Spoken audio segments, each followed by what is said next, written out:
그날 새벽 그는 침대 위로 올라와 제게 속삭였습니다. 가만히 있어. 금방 끝나. 저는 그 순간 온몸이 굳어버렸습니다. 남편이 잠들어 있다 믿었던 그 시간 그는 제 바로 위에 올라와 양쪽 어깨를 꽉 누르고 있었습니다. 숨도 제대로 못 쉬겠더라고요. 두려움과 당황이 한꺼번에 밀려왔어요. 가만히 있어. 금방 끝나. 그 말은 저를 더 얼어붙게 만들었습니다. 속으로 계속 되뇌었죠. 왜 이렇게까지 해야 하는 거지? 지금 무슨 상황인 거야? 그러다 그는 제 허리를 잡고 천천히 제 몸을 들어 올리기 시작했습니다. 그제서야 저는 깨달았습니다. 아, 이 사람 또 시작하는구나. 이 이야기가 궁금하다면 제발 잠시만요. 구독과 좋아요 한번 눌러주세요. 여러분의 응원이 제가 이 황당한 이야기를 끝까지 들려드릴 힘이 됩니다. 안녕하세요. 저는 올해 60을 넘긴 평범한 여자 정민자입니다. 오늘 제가 들려드릴 이야기는 누가 들으면 무슨 소리야? 하고 의아해할 만큼 이상하고도 이해하기 어려운 제 남편의 새벽 행동에 관한 이야기입니다. 본격적으로 시작할게요. 그날 새벽에 벌어진 일은 지금 돌아봐도 이해가 잘 되지 않습니다. 남편은 평소에도 잠귀가 밝지 않은 편이었지만 그날은 유난히 조용했고 저는 남편이 깊이 잠들었다고만 생각했어요. 그래서 작은 숨소리 하나에도 제 심장이 더 크게 뛰고 있었던 것 같습니다. 제 몸이 허공으로 조금씩 들리는 느낌이 들었을 때 저는 진짜로 내가 무슨 잘못을 한 걸까 하고 먼저 떠올렸습니다. 겁이 난다기보다는 그냥 어리둥절했어요. 왜냐하면 남편이 평소에 저를 거칠게 대하는 사람이 아니니까요. 하지만 동시에 이런 생각도 스쳤습니다. 아, 또 저걸 하겠다는 거구나. 남편은 몇 달 전부터 제 허리 통증을 본인 방식으로 해결해 보겠다고 새벽마다 이상한 교정 스트레칭을 시도해 왔습니다. 병원에서 절대 혼자서 따라 하지 말라고 했던 그 동작들. 그리고 정확한 방법도 모른 채 제 몸을 억지로 움직이려 했던 행동들. 저는 분명 여러 번 말했습니다. 병원에서 하라는 대로 하자. 괜한 움직임이 더 위험하대. 하지만 남편은 늘 이렇게 말했죠. 병원은 형식이야. 내가 너 몸을 몇십 년을 봐왔는데 내가 더 잘 알지. 그 말이 그날 새벽엔 더 무섭게 들렸습니다. 남편은 제 허리를 감싸서 천천히 들어올리며 조용히 중얼거렸어요. 힘 빼. 그래야 척추가 돌아가. 저는 떨리는 목소리로 말했습니다. 지금 이 시간에 꼭 해야 해. 남편은 제 말을 못 들은 척 아니면 일부러 듣지 않은 척 조용히 밀어붙였습니다. 그때 저는 깨달았어요. 남편이 하는 이 행동이 저를 위한 건지 아니면 스스로의 확신을 위한 건지 도무지 분간이 안 되기 시작했다는 걸요. 남편은 늘 저한테 말했습니다. 내 허리 아픈 건 다 이유가 있어. 평소의 자세가 잘못돼서 그래. 내가 잡아줄게. 내 방식이 더 확실해. 문제는 남편이 말하는 그 방식이 저에게는 너무 갑작스럽고 너무 서툴렀다는 것입니다. 그날도 남편은 제 어깨를 양손으로 누른 채 몸의 각도를 바꾸려고 했습니다. 저는 무서워서 몸을 조금이라도 굳히면 남편은 불만스럽다는 듯 말했어요. 그러니까 더 아픈 거야. 힘 빼라고 했잖아. 그 순간 저는 더 이상 아무 말도 하지 못했습니다. 아니, 정확히 말하면 뭘 말해야 할지 몰랐다가 맞을 겁니다. 남편이 나쁜 의도라는 생각은 들지 않았지만 그 행동이 너무 과했다는 건 분명했거든요. 특히 새벽녘 불 꺼진 방 안에서 남편이 제 위에 올라탄 채 가만히 있어. 금방 끝나. 라고 말하니 누가 듣더라도 오해할 만한 상황이었죠. 문제는 저조차도 순간적으로 오해했다는 사실입니다. 남편은 제 몸을 억지로 돌려놓고 척추를 탁하게 맞추려고 했던 것 같아요. 하지만 그 과정이 너무 갑작스러웠고 저는 통증 때문에 숨이 턱 막혔습니다. 그때야 남편이 말했습니다. 봐, 소리 났지? 지금 좋아지는 거야. 저는 헛웃음만 나왔습니다. 좋아지기는커녕 더 아파서 눈물이 고이고 있었으니까요. 그날 이후로 저는 생각했습니다. 이건 단순한 스트레칭 문제가 아니구나. 남편은 왜 이렇게까지 하는 걸까? 그리고 그 질문은 제가 이 이야기를 시작하게 된 이유가 되었죠. 여기까지가 그날 새벽 제가 겪은 이야기의 시작입니다. 이제 여러분께 저와 남편 사이에서 어떤 일들이 있었는지, 왜 이런 일이 반복되기 시작했는지 차근차근 들려드릴게요. 남편이 제 허리를 자기 방식대로 고치기 시작한 건 갑작스러운 일이 아니었습니다. 돌이켜보면 아주 작은 변화에서 시작됐어요. 처음에는 단순히 걱정에서 비롯된 행동이었습니다. 제가 일을 오래 하고 살림까지 하다 보니 허리가 자주 뻐근하고 움직일 때마다 인상을 찌푸리는 날이 많았거든요. 그럴 때마다 남편은 말하곤 했습니다. 당신 요즘 너무 무리하는 거 아니야? 허리 계속 저러면 큰일 나. 저도 그런 말이 고마울 때가 있었습니다.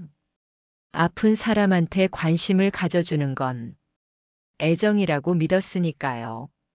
그런데 문제는 남편의 말과 행동이 점점 걱정이 아니라 간섭으로 변해갔다는 겁니다. 어느 순간부터 남편은 병원보다 자기 경험을 더 신뢰하기 시작했어요.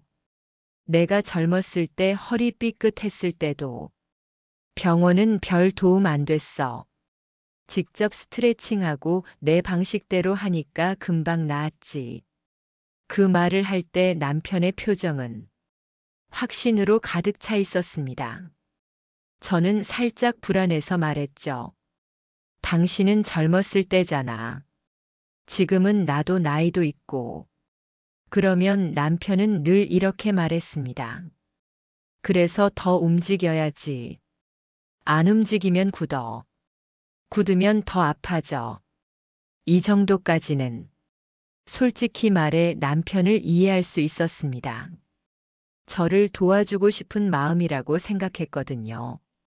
하지만 남편의 태도가 바뀌기 시작한 순간은 제가 병원에서 절대 하지 말라는 말을 들었을 때였습니다. 병원 의사 선생님은 제 허리를 살펴보더니 이렇게 말했죠. 허리를 억지로 꺾거나 위에서 누르거나 혼자서 따라 하기에는 위험한 동작들이 있어요. 절대 그렇게 하시면 안 됩니다. 저는 그 말을 그대로 남편에게 전했습니다. 그런데 남편은 심각하게 듣지 않았습니다. 오히려 웃으면서 말했죠. 병원은 다 그 말해. 안 움직이게 하려고 그러는 거야. 당신 몸은 내가 더 잘 알아. 이 말을 듣고 저는 처음으로 남편의 태도에 작은 불편함을 느꼈습니다. 왜 이렇게 자기 말만 믿을까? 왜 병원보다 본인을 더 신뢰하지? 그러던 어느 날 남편은 휴대폰으로 유튜브를 보면서 말했어요. 여기 봐. 이 사람도 허리 디스크였는데 집에서 혼자 교정하다가 나았대. 영상 속 사람은 전문가도 아니고 그냥 혼자 연구한 사람 같았습니다. 저는 조심스럽게 말했죠. 당신이 전문가가 아니라서 그래. 잘못하면 더 다칠 수도 있는 거잖아. 그러자 남편은 짜증을 섞어 말했습니다. 그러니까 당신이 아픈 거야. 말도 안 듣고 억지로 삐딱하게 있으니까 그렇지. 그 순간 저는 이게 단순한 걱정이 아니라는 걸 깨달았습니다. 남편에게는 자기가 옳다는 확신이 있었습니다. 그 확신이 언제부터인가 저를 향한 압박으로 변한 것이었죠. 그리고 그 확신은 점점 더 강해졌습니다. 제가 허리를 살짝 움찔할 때마다 남편은 흘끗 쳐다보며 말했어요. 봐, 내가 뭘 했어. 당신은 평소에 몸을 잘못 써. 저는 억울했습니다. 제가 아파서 그런 건데. 남편은 그걸 내 탓으로 돌리려 하니까요. 그러다 남편은 드디어 자기 방식을 본격적으로 시작했습니다. 처음에는 그냥 잠깐만 이쪽으로 누워봐. 이쪽으로 돌려볼까? 이 정도였어요. 근데 점점 강도가 세졌습니다. 남편은 마치 전문가라도 된 듯 저의 허리를 이리저리 돌리려 들었죠. 그리고 제가 아파서 움찔하면 오히려 더 강하게 말했습니다. 그러니까 힘을 빼라고 했잖아. 그렇게 버티니까 더 아픈 거야. 저는 점점 말문이 막혔습니다. 남편은 점점 제가 틀렸고 자기는 맞다는 뉘앙스로 말하기 시작했어요. 그리고 어느 순간 남편은 새벽에 저를 깨우기 시작했습니다. 지금이 제일 좋아. 아침 되면 몸 굳어. 그 새벽 스트레칭이 아무렇지 않게 시작된 겁니다. 저는 말했습니다. 제발 지금 말고 나 잠 좀 자게 해줘. 그러면 남편은 대답했습니다. 지금 해야 효과가 있다고. 자꾸 피하면 더 틀어진다고. 남편의 확신은 도움이 아니라 강요가 되기 시작했습니다. 저는 점점 남편이 두려워졌습니다. 왜냐하면 남편은 저를 도와주는 게 아니라 자기 확신을 증명하려는 사람처럼 보이기 시작했어요. 그리고 그날 새벽 어둠 속에서 남편이 제 위에 올라와 가만히 있어. 금방 끝나. 라고 말했을 때 저는 처음으로 생각했습니다. 이건 진짜 너무 심한 거 아니야? 하지만 이 이야기는 아직 시작에 불과합니다. 남편이 왜 그렇게 변해갔는지, 그리고 그 확신 뒤에 무엇이 있었는지 더 깊게 이야기해 볼게요.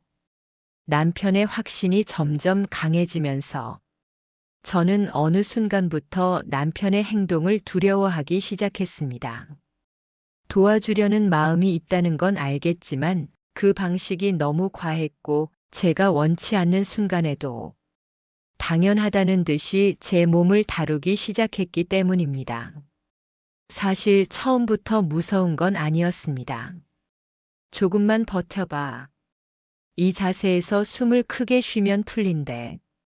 이렇게 말할 때만 해도 저는 남편이 진심으로 도와주고 싶다고 믿었습니다. 하지만 어느 날부터인가 남편의 말투가 달라졌습니다. 예전처럼 부탁이 아니라 명령처럼 들리기 시작했어요. 이리 누워. 다리 들어봐. 아니, 그렇게 하지 말고. 내가 하는 대로만 해. 저는 점점 말문이 막혔습니다. 왜냐하면 남편은 제가 조금이라도 힘들어하면 그러니까 힘 빼라고 했잖아. 자꾸 버티면 더 아파진다고 몇 번을 말해. 이렇게 짜증을 냈거든요. 제가 원하는 건 단 하나였습니다. 내 몸을 내 마음대로 하고 싶다는 아주 단순한 자유. 하지만 남편은 저의 싫다는 말을 부끄러워서, 겁이 많아서, 자세가 익숙하지 않아서 나온 반응이라고만 해석했습니다.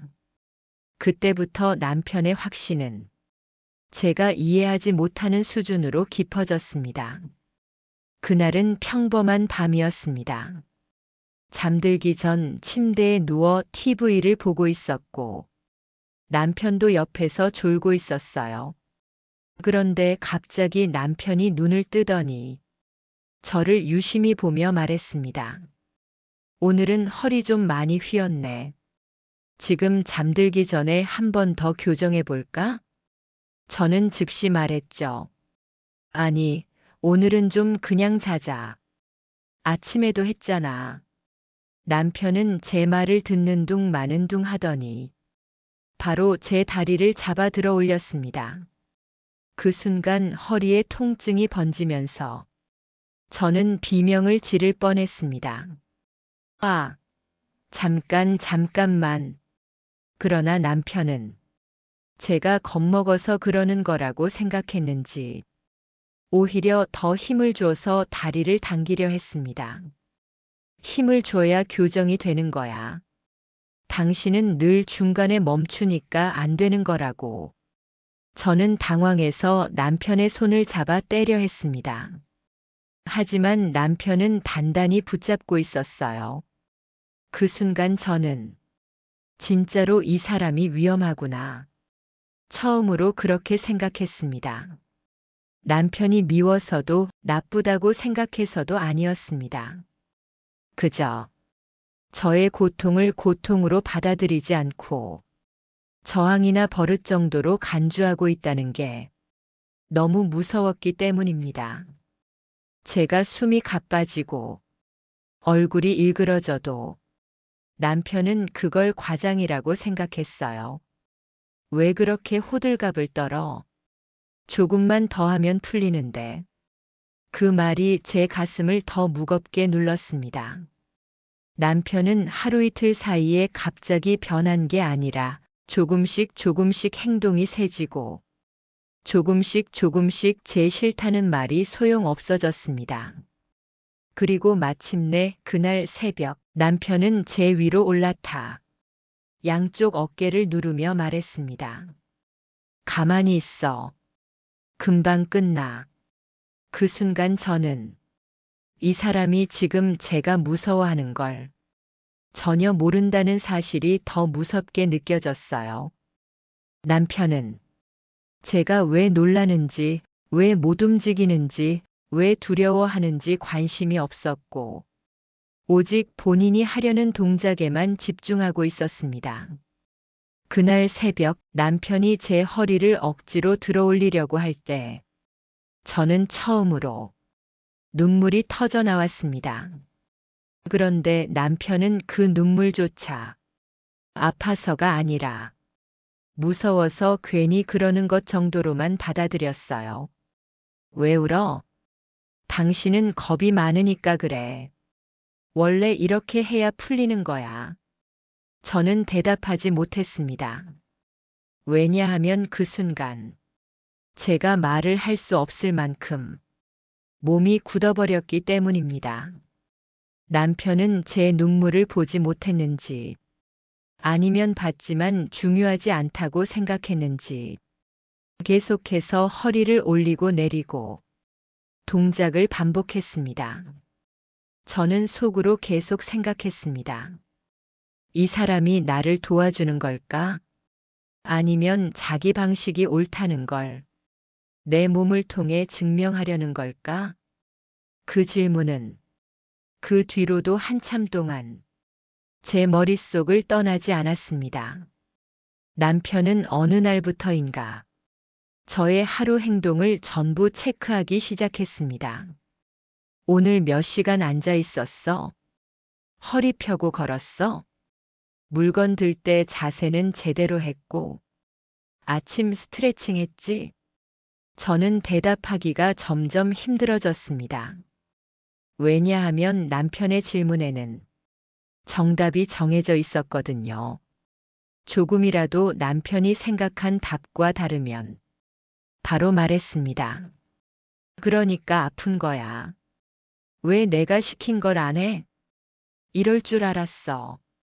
남편의 그 표정, 지적하는 말투, 그리고 확신에 찬 시선이 저를 점점 더 위축시켰습니다. 저는 어느 순간 남편을 피하게 되었고 허리가 아파도 티내지 않으려 했습니다. 왜냐하면 티를 내면 또 자기만의 방식이 시작될까봐 두려웠거든요. 남편의 행동은 점점 위험해졌습니다. 그 새벽의 사건 이후에도 남편은 자신이 잘못했다는 생각을 전혀 하지 않았어요. 오히려 말했습니다. 내가 안 도와줬으면 더 심해졌을 거야. 병원은 다 틀렸어. 당신을 내가 지켜야 하는 거야. 그 말이 어쩌면 남편의 솔직한 마음이었을지도 모릅니다. 하지만 저는 그 순간 더 두려웠습니다. 왜냐하면 이제 남편은 저의 감정도 고통도 두려움도 전부 자기 확신 아래 놓기 시작했기 때문입니다. 그리고 마침내 남편은 어느 날 밤에 저에게 이렇게 말했습니다.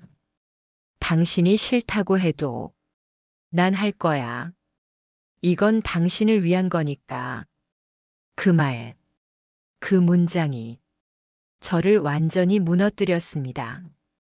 그날을 기준으로 저는 남편을 더 이상 예전처럼 바라볼 수 없게 되었습니다. 남편의 행동이 본격적으로 강박에 가까워졌다고 생각한 건 어느 날부터 제 일상이 남편의 허리 감시로 꽉 채워지기 시작했을 때였습니다. 처음엔 별거 아닌 말로 시작됐어요. 앉을 때 허리 펴야지. 지금 허리 좀 굽었어. 걸을 때 발 뒤꿈치 먼저 닿게. 이런 말들은 사실 누구나 할 수 있는 말이잖아요. 처음엔 저도 그저 잔소리라고 넘겼습니다. 하지만 그 횟수가 하루 한두 번에서 수십 번으로 늘어나기 시작했고, 심지어 남편은 제가 어떤 동작을 할 때마다 옆에서 노트라도 적는 것처럼 주의 깊게 관찰하기 시작했습니다. 어느 날 저는 물건을 들려고 허리를 살짝 굽혔습니다. 그러자 남편은 바로 뛰어오듯이 말했습니다. 아니, 그렇게 하면 안 된다니까. 몇 번을 말해. 내가 알려준 자세로 다시 해봐. 저는 당황해서 손에 들고 있던 걸 놓쳤고 조그마한 소리에도 심장이 뛰었습니다. 아니, 그렇게까지 놀랄 일은 아니잖아. 제가 말하자 남편은 한숨을 쉬었습니다. 당신은 진짜 고칠 생각이 없어. 그러니까 내가 더 신경 쓰이는 거야. 그 말투는 걱정이 아닌 실망에 가까웠습니다. 마치 제가 어떤 의무를 저버린 사람처럼. 그날 이후 남편은 제 행동 하나하나를 실시간으로 교정하려 들었어요. 식탁에서 밥을 먹을 때조차 남편은 말했습니다. 허리 힘 빼. 너무 굽혔어. TV를 볼 때도 말했죠. 저렇게 비스듬히 앉지 말라니까. 나중에 더 아파. 전화로 친구와 이야기할 때도 남편이 갑자기 뒤에서 말했습니다. 그 자세로 오래 있지 마. 틀어진다니까. 저는 그때 처음으로 나도 모르게 몸을 숨기고 있구나. 그렇게 느꼈습니다. 왜냐하면 무의식적으로 남편이 보지 못하는 구석에 앉으려고 하고 문틈이 살짝 가려지는 장소에서만 서 있으려고 했거든요. 숨 쉬듯 자연스럽게 남편을 피하게 된 겁니다. 남편은 점점 더 단정적으로 말하기 시작했습니다. 당신 이대로 가면 늙어서 못 걸어. 내가 아니면 누가 고쳐줘? 병원은 돈만 벌려고 하는 거야. 정말 제대로 고치려면 내가 할 수밖에 없어. 이 말들은 겉보기엔 걱정처럼 들릴 수 있습니다. 하지만 제가 느끼기엔 당신은 틀렸고 나는 맞다는 선언 같았습니다. 저는 어느 순간부터 남편과 대화가 되지 않는다는 걸 깨달았습니다. 제가 나 아파. 오늘은 좀 쉬고 싶어. 지금은 하기 싫어. 라고 말하면 남편은 늘 이렇게 답했습니다. 그러니까 더 해야지. 당신이 고집부리니까 안 낫는 거야. 내 말 못 믿어? 이쯤 되면 제가 뭘 말해도 전부 틀린 말이 되어버리는 구조였습니다. 어느 날 저녁 제가 주방에서 설거지를 하고 있었는데 남편이 갑자기 제 뒤로 와서 말했습니다. 허리 너무 굽혔다. 바로 펴. 처음에는 평소처럼 넘기려 했습니다. 하지만 남편이 제 허리에 손을 대고 억지로 몸을 들어 올리려 했을 때 저는 반사적으로 손을 뿌리쳤습니다. 아, 하지 마. 나 지금 설거지 중이야. 그러자 남편은 잠시 멈추더니 차갑게 말했습니다. 내가 하는 게 뭐가 그렇게 싫어? 당신을 위해서 하는 건데? 왜 이렇게 예민해졌어? 그 말투, 그 표정, 그 순간 느껴진 묘한 거리감. 저는 순간, 아, 이 사람은 정말 내 마음을 모르는구나. 그렇게 느꼈습니다. 제가 왜 불안한지, 왜 싫은지, 왜 놀라는지, 왜 두려워하는지. 남편은 전혀 이해할 생각이 없어 보였습니다. 그저 본인이 옳다는 확신만 있었죠. 무슨 일이 있었냐면요. 그날 저는 허리가 너무 아파서 소파에 살짝 기대고 앉아 있었습니다. 남편이 퇴근하고 들어와 저를 보자마자 말했습니다. 봐, 내가 뭘 했어. 그 자세로 앉으면 허리가 더 망가진다니까. 저는 지친 목소리로 말했습니다. 그냥 좀 쉬고 싶어. 오늘은 너무 힘들었어. 그러자 남편은 갑자기 제 팔을 잡아 끌어 일으키려고 했습니다. 일어나. 지금 바로 교정하자. 지금 해야 한다니까. 저는 팔을 빼며 말했습니다. 하지 마. 제발 오늘은 그냥 쉬자고. 남편은 순간 굳은 표정을 지으며 말했습니다. 당신은 정말 고칠 마음이 없는 거지. 그 말은 저를 향한 말이라기보다 스스로에게 하는 말처럼 들렸습니다. 마치 내가 틀린 게 아니라 당신이 안 고쳐지는 거다. 라고 스스로에게 확신을 쌓는 듯한 느낌이었습니다. 그리고 남편은 다시 말했습니다. 당신이 싫다고 해도 이건 해야 돼. 안 그러면 더 위험해져. 그 말, 그 문장이 저는 그때 처음으로 남편의 행동이 도움이 아니라 통제에 가깝다는 걸 깨달았습니다. 그날 밤 저는 누워서 한참을 생각했습니다. 남편이 왜 이렇게까지 집착하는 걸까? 정말 나를 위해서일까? 아니면 자기 확신을 놓지 못해서일까? 어떤 결론도 쉽게 나지 않았지만 딱 하나는 명확했습니다. 남편은 제가 느끼는 고통을 보지 못하고 있었습니다. 아니, 보지 않으려 하고 있었습니다. 남편이 보던 것은 내가 원하는 자세대로 움직이는 아내였고 제가 느끼는 감정은 그의 관심사밖이었죠. 그날 이후 저는 남편이 등 뒤에만 있어도 긴장하게 되었습니다. 그러니까 남편의 강박은 어느새 제 삶 전체를 잠식하고 있었던 것입니다. 남편의 행동이 점점 더 강해지던 그 시기, 저는 하루하루가 조심스러워졌습니다. 작은 움직임 하나도 감시받는 느낌이 들어서 몸을 놓고 편하게 앉는 순간이 단 한 번도 없었어요. 그런데 어느 날 정말 작은 일이 계기가 되어 모든 것이 터져버렸습니다. 그날은 평범한 오후였습니다. 저는 장을 보고 돌아와 시장에서 산 것들을 싱크대 옆에 내려놓고 한숨을 쉬며 주방 의자에 걸터 앉았어요. 허리가 욱신거렸습니다. 장바구니 2개를 들고 오르막길을 걸어온 탓이었죠. 그 순간 남편이 퇴근하고 집에 들어왔습니다. 당신 또 허리 굽히고 있었지?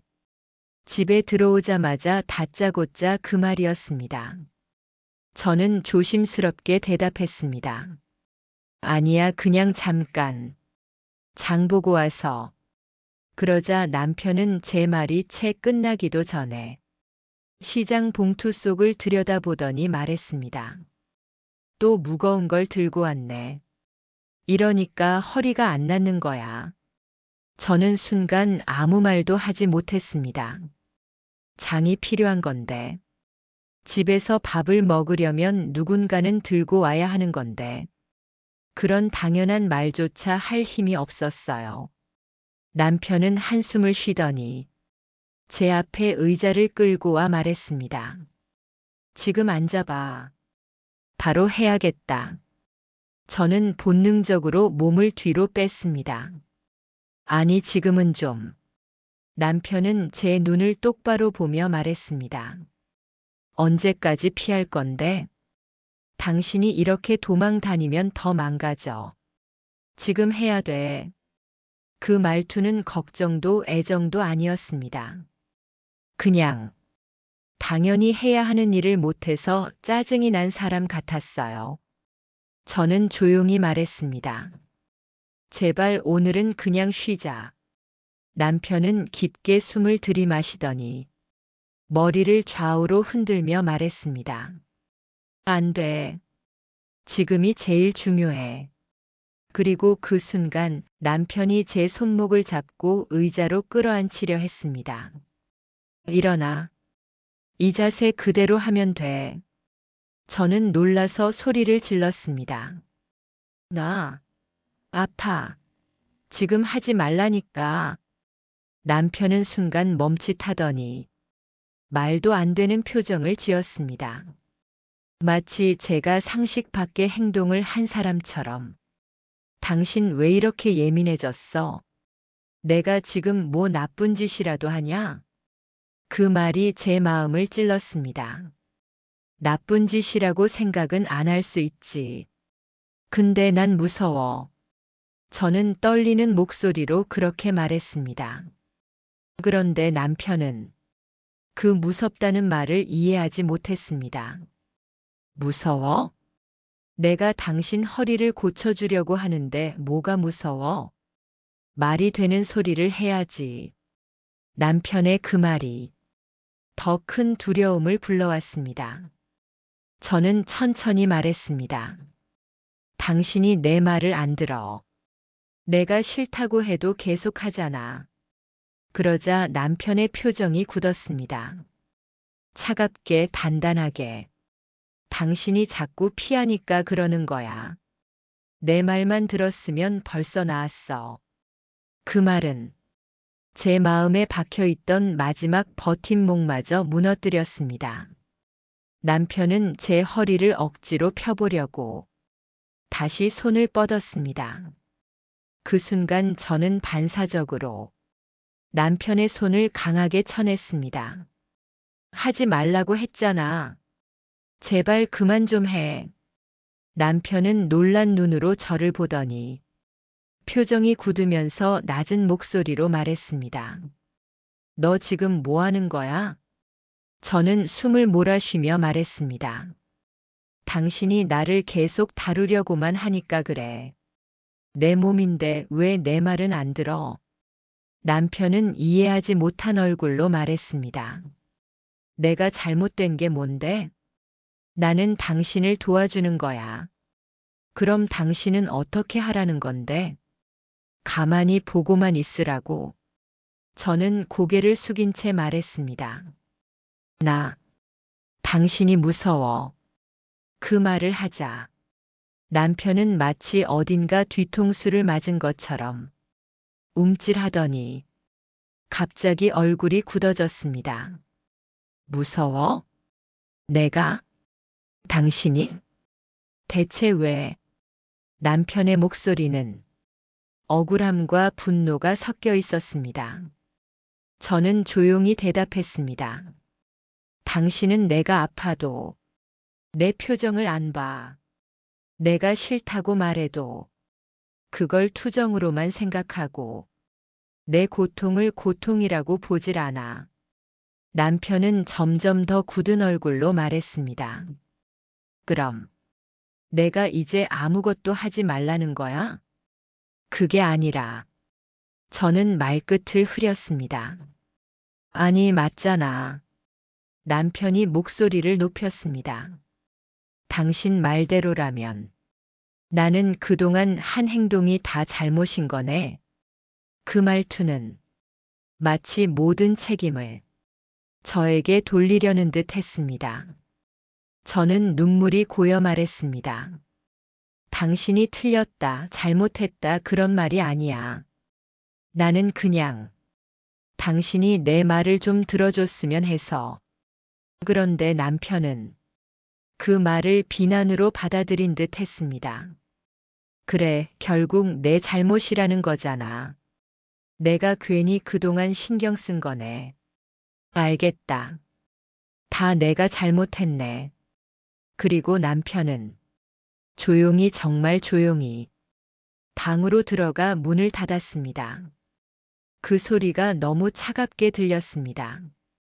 문이 닫힌 후 저는 한동안 그 자리에서 움직이지 못했습니다. 남편이 문 뒤에서 어떤 표정일지, 어떤 생각일지 전혀 짐작이 되지 않았기 때문입니다.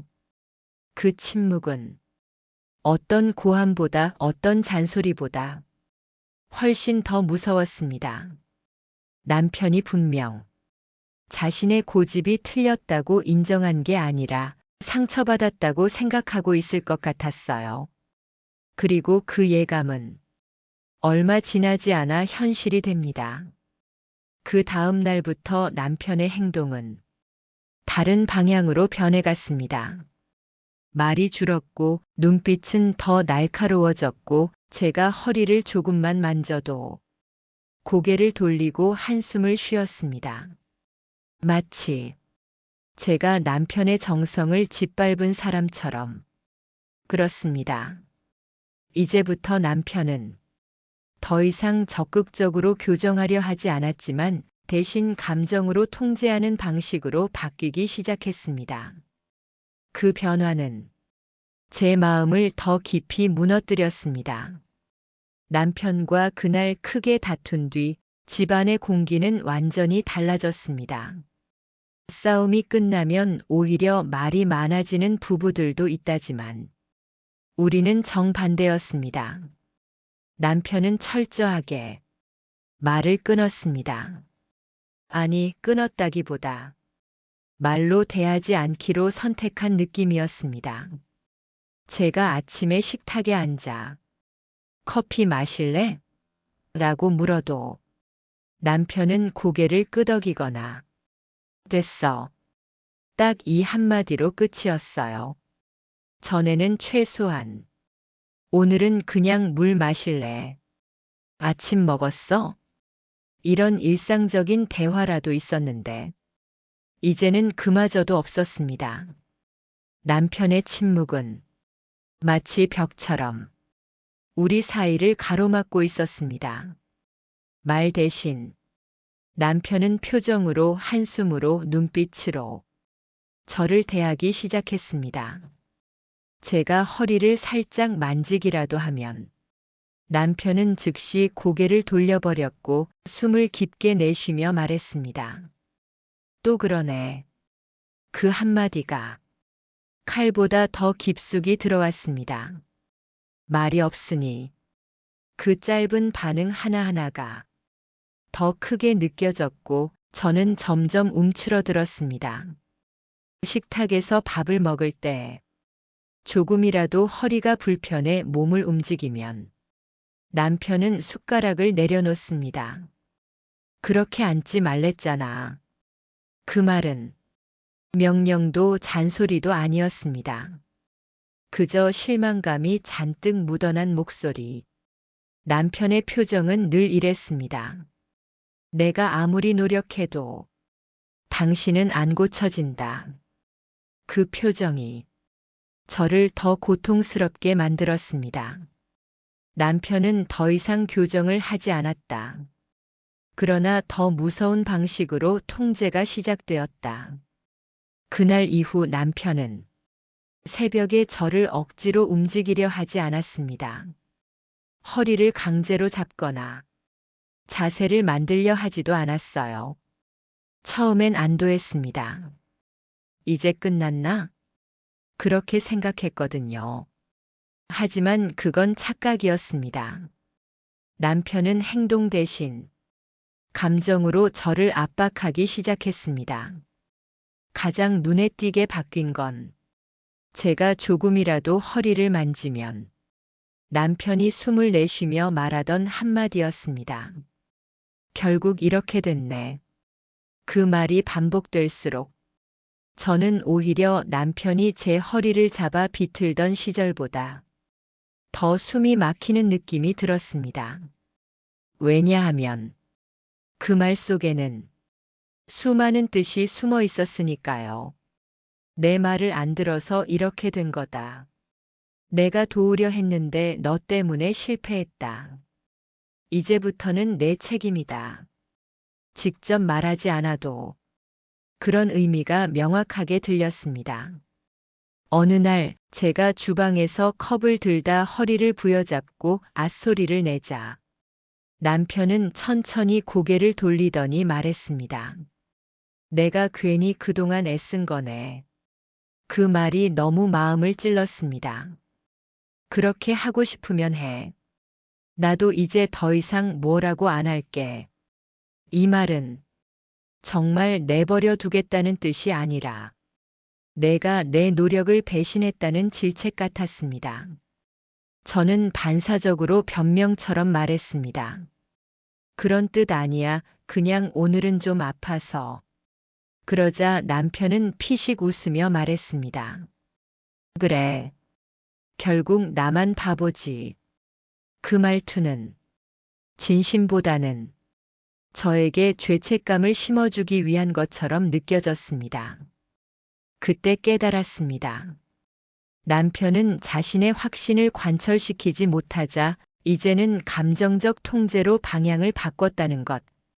집안에서 남편이 움직이는 작은 소리조차 저를 긴장하게 만들었습니다. 남편이 방에서 나올 때 발걸음 소리만 들려도 저는 자세를 고쳐 앉거나 허리를 신경 쓰는 척 했습니다. 왜냐하면 허리를 조금만 비틀어도 남편의 눈이 번뜩하며 저를 바라보기 때문이었습니다. 남편은 말하지 않았지만 그 눈빛은 말하고 있었습니다. 봐라. 또 내가 잘못한 거다. 저는 하루 종일 어깨에 힘을 넣은 채 살았습니다. 쉼없이 긴장하고 남편의 기척에 신경을 곤두세우고 대화를 피하며 어느새 남편과 같은 공간에 있는 것이 겁이 나기 시작했습니다. 가장 힘들었던 건 남편이 내 불안을 예민함으로 치부했다는 사실. 어느 밤 남편이 TV를 보고 있기에 저는 조심스럽게 다가가 말했습니다. 우리 잠깐 얘기해도 될까? 남편은 눈도 돌리지 않은 채 말했습니다. 말해. 저는 앉지도 못한 채 서서 말했습니다. 나 요즘 좀 무서워. 당신이 나를 보는 눈빛이. 말끝이 떨려 목소리가 갈라졌습니다. 그러자 남편은 리모컨을 내려놓고 천천히 고개를 돌렸습니다. 무서워? 그게 무서운 거야? 나는 당신 허리 걱정해서 말하는 건데. 그 말에 저는 숨이 턱 막혔습니다. 나는 내가 무섭다고 말했는데. 당신은 왜 그걸 걱정으로만 받아들여? 남편은 말했습니다. 당신이 너무 예민해졌어. 그 말이 제 마음 깊은 곳까지 찢어버렸습니다. 제가 느끼는 공포, 제가 느끼는 압박, 제가 느끼는 감정은 전부 예민함이라는 단어로 덮여버렸습니다. 마치 제가 문제인 것처럼. 남편의 침묵은 끝이 아니었다. 오히려 새로운 통제 방식의 시작이었다. 며칠 뒤 남편은 저에게 말했습니다. 이제부터 당신이 어떤 자세로 앉든 어떻게 움직이든 난 말 안 할 거야. 저는 순간 안도했습니다. 하지만 그 다음 문장이 더 무서웠습니다. 대신 그 결과는 당신이 책임져. 그 말은 난 더 이상 도와주지 않을 거니까 내가 아파도 내 탓하지 말아라는 의미였습니다. 하지만 그 말은 결국 저를 더 깊은 두려움 속에 넣었습니다. 왜냐하면 남편은 말하지 않았을 뿐 여전히 저의 모든 행동을 눈으로 감시하고 있었기 때문입니다.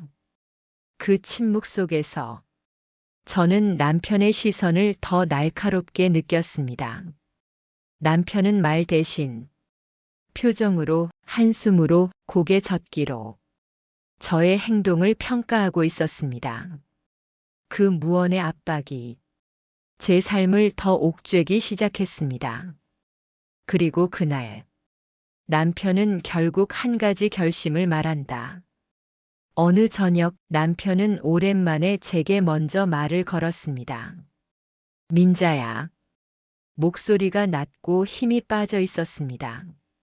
우리 이대로는 안 되겠다. 저는 순간 가슴이 철렁 내려앉았습니다. 남편의 눈빛은 분노도 짜증도 아니었어요. 그보다 더 위험한 확신이 담겨 있었습니다. 당신 허리는 지금보다 더 망가지기 전에 내가 다시 잡아줘야 해. 그 말, 그 문장이 저를 완전히 얼어붙게 만들었습니다. 남편은 다시 말했습니다. 다시 시작하자. 이번엔 당신이 도망 못 가게. 그날이 모든 일이 다시 새로운 국면으로 흘러가기 시작한 순간이었습니다. 남편의 그 말, 다시 시작하자. 이번엔 당신이 도망 못 가게. 라는 문장은 그 순간 제 몸을 얼어붙게 만들었습니다.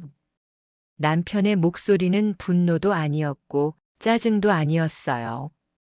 그보다 더 무서운 확신이 담겨 있었습니다. 그날 밤 저는 잠을 이루지 못했습니다. 눈을 감으면 남편의 손이 제 허리를 끌어올리던 모습, 어두운 새벽 그 위에서 내려다보던 그 눈빛이 떠올랐습니다. 그 사람이 나쁘다거나 독한 사람이어서가 아니라 그 확신이 저를 더 이상 사람으로 보지 못하게 만들고 있다는 걸 느꼈기 때문입니다. 다음 날 아침 저는 진심으로 말했습니다. 우리 병원에 다시 가보자. 병원은 당신이 싫어한다는 그 병원 말고 다른 데로 가보면 어때? 남편은 묘한 표정을 지었습니다. 약간의 당황, 약간의 분노, 그리고 약간의 서운함이 섞인 얼굴. 왜 병원을 또 들먹여? 내 방식이 틀렸다는 거야? 저는 숨을 크게 들이마시고 차분히 말했습니다. 틀렸다는 게 아니야. 그냥 우리 둘 다 안전하게 해보자는 거야. 당신도 나도.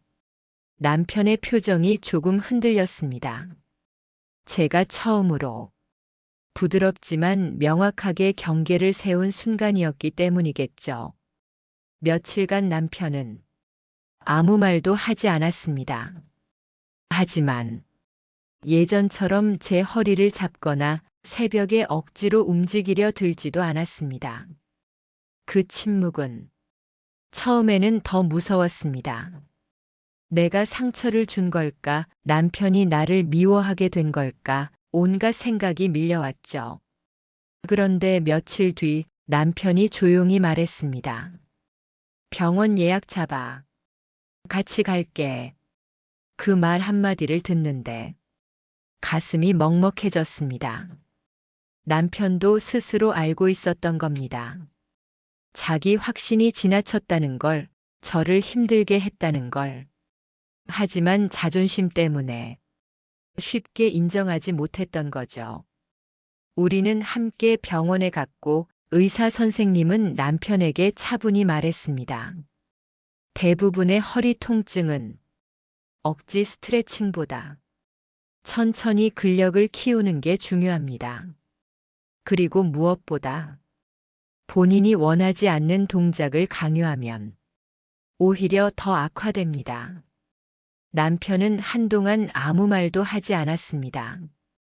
그리고 천천히 고개를 끄덕였습니다. 그 순간 저는 남편의 손등이 떨리는 것을 보았습니다. 부끄러움, 미안함, 그리고 조금의 두려움이 섞인 떨림이었어요.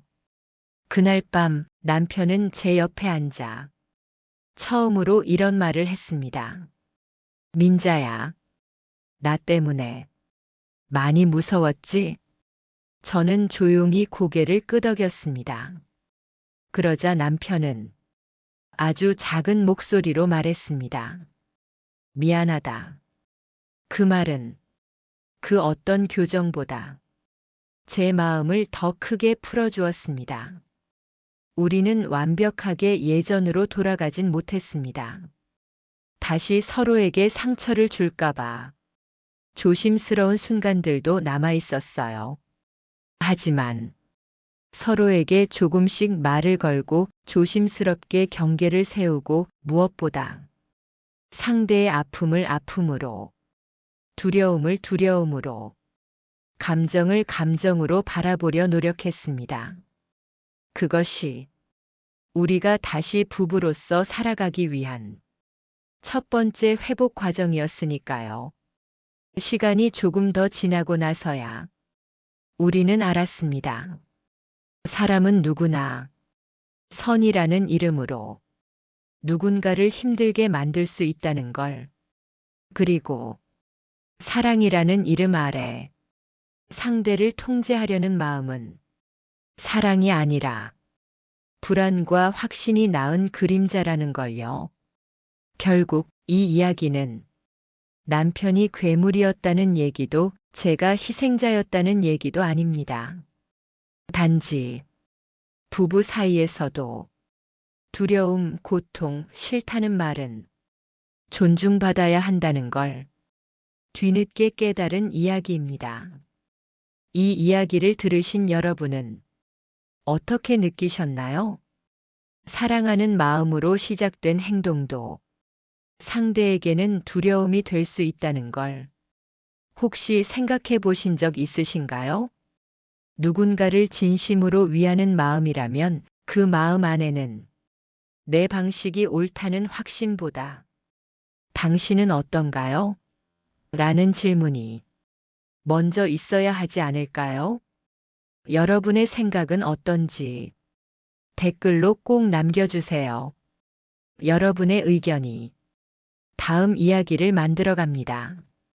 그리고 이런 깊은 이야기, 삶 속의 진짜 감정이 담긴 이야기를 더 듣고 싶다면 구독과 좋아요 한번 눌러주시면 저에게 정말 큰 힘이 됩니다. 감사합니다. 여기까지 정민자의 이야기였습니다.